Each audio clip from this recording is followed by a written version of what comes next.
Estamos tendo a honra de receber nos estúdios do Instituto Global, em Brasília, a superintendente do IBAMA no estado do Piauí, doutora Thaís Paiva. É uma alegria recebê-la, é uma alegria contar com a vossa parceria, é uma alegria estarmos juntos nessa missão, que é a missão do SG na Prática.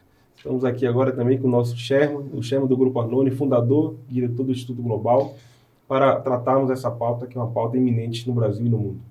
Doutora, muito prazer em tê-la aqui conosco. Importante persona, vinculado aí a um dos temas bastante importante dentro da questão ESG. Gostaríamos muito da posição da superintendente do IBAMA do estado do Piauí acerca da importância da implementação da sustentabilidade no estado.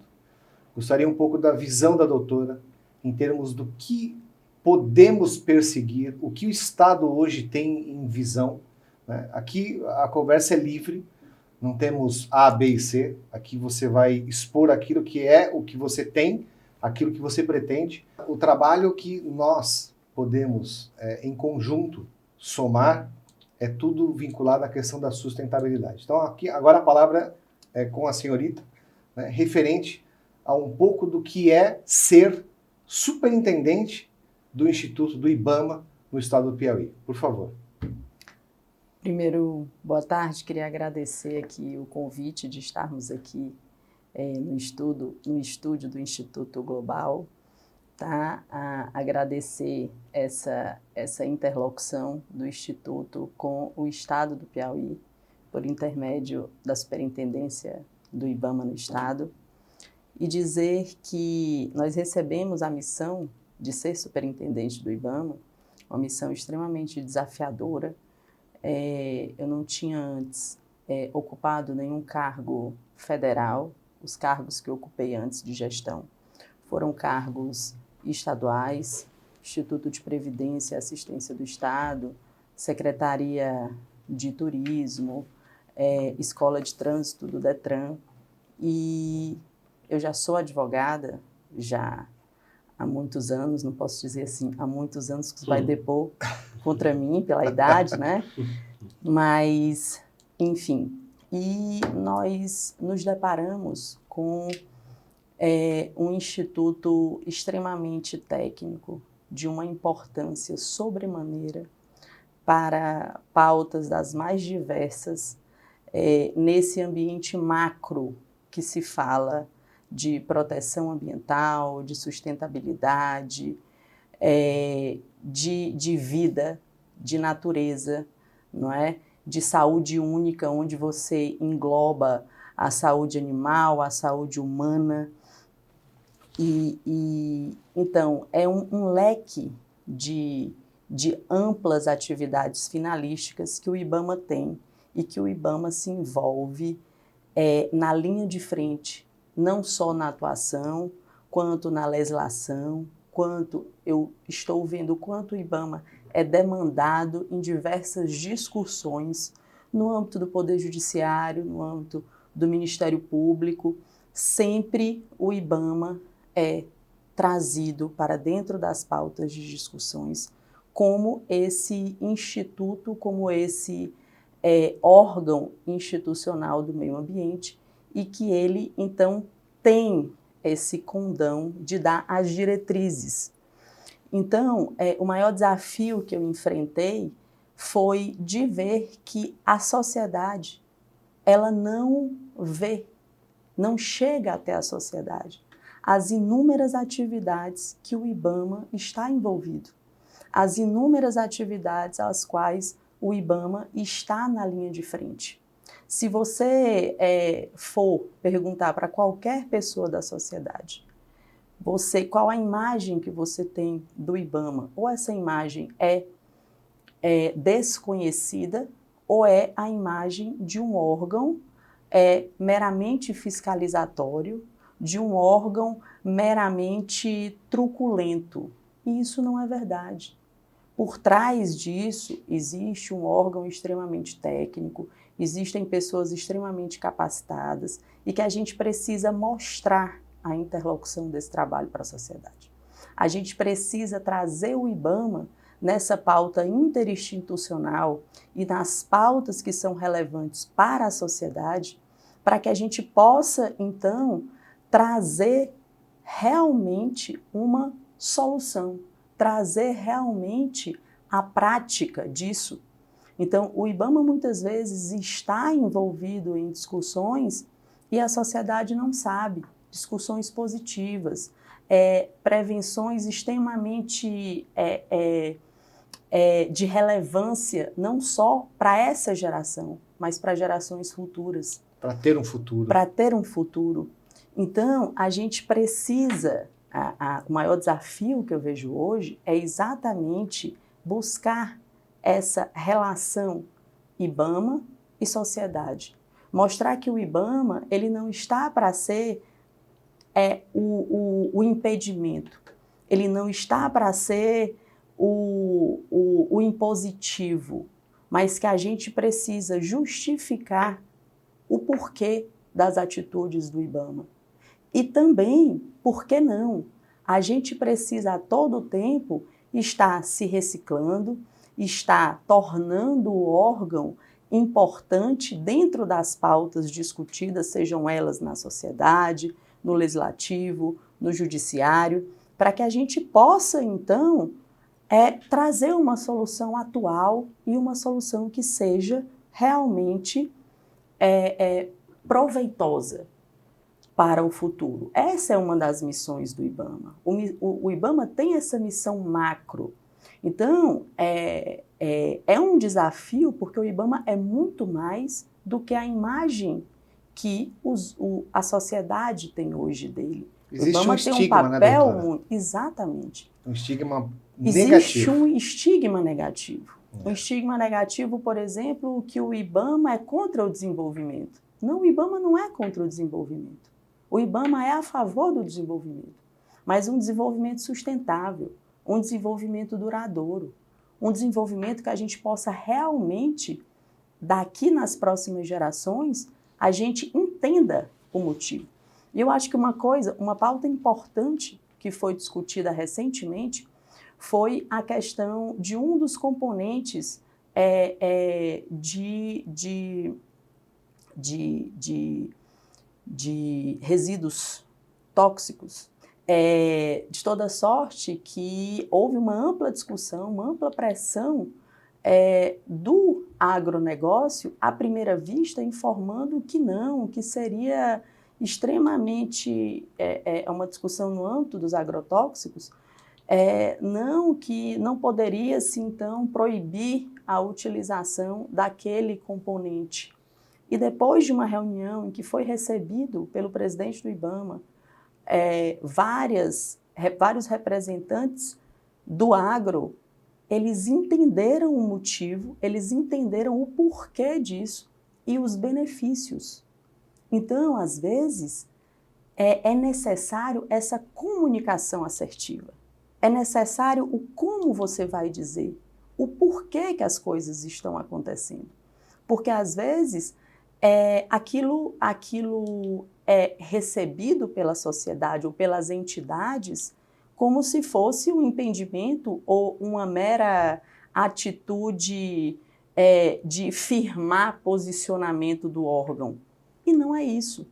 Eu acho que tem todo um estudo técnico, todo um conteúdo para que os atos do IBAMA, então, sejam implementados. Mas temos também um desafio muito maior, Alexandre, que é reestabelecer as políticas públicas ambientais que devam fortalecer os órgãos.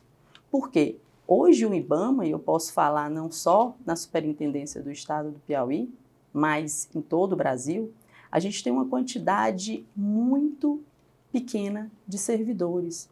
Nós temos servidores que estão aí já em vias de se aposentar, ou que já se aposentaram. Servidores que já não têm aquela proatividade, embora eles são extremamente atuantes dentro do possível. Mas a gente precisa oxigenar o órgão, a gente precisa reciclar esse quadro para que a gente, então, possa oferecer um serviço melhor para a sociedade.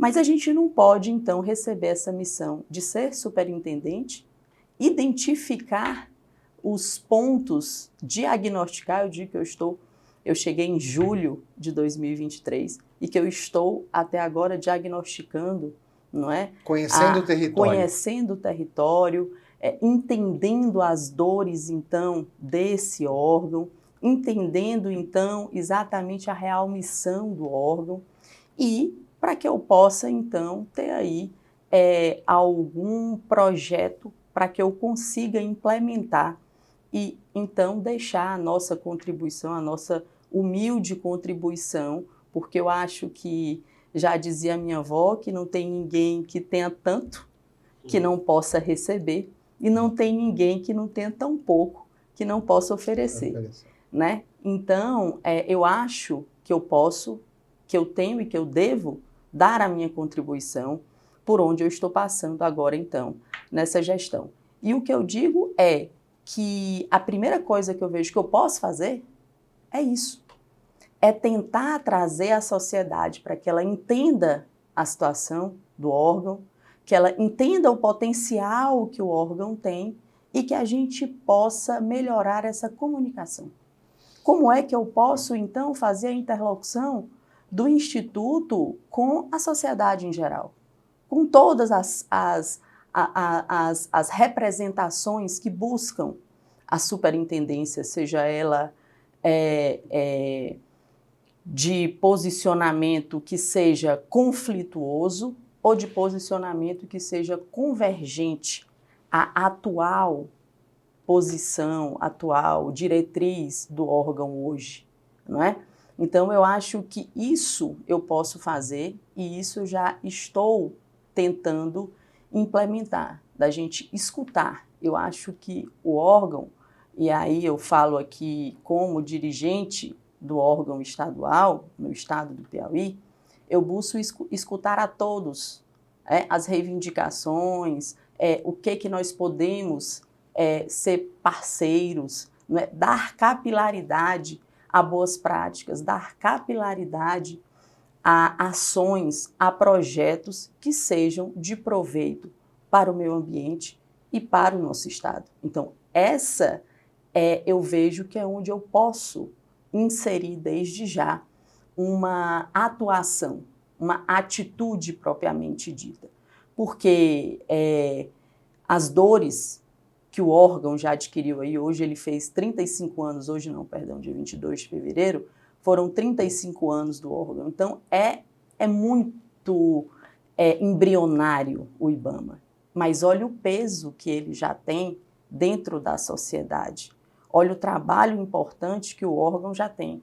É um órgão respeitado, é um órgão que tem realmente um trabalho relevante social, mas esse como fazer, esse como se comunicar, isso pode ser revisto. Uma posição bastante importante, doutora. Nós, Instituto Global, por meio dessa diretriz da sustentabilidade, né, que é avocado no nosso objetivo, entendemos a posição IBAMA. Tudo que você falou tem perfeita consonância com o que é a realidade. Só que nesses 35 anos, essa é a visão do Instituto Global.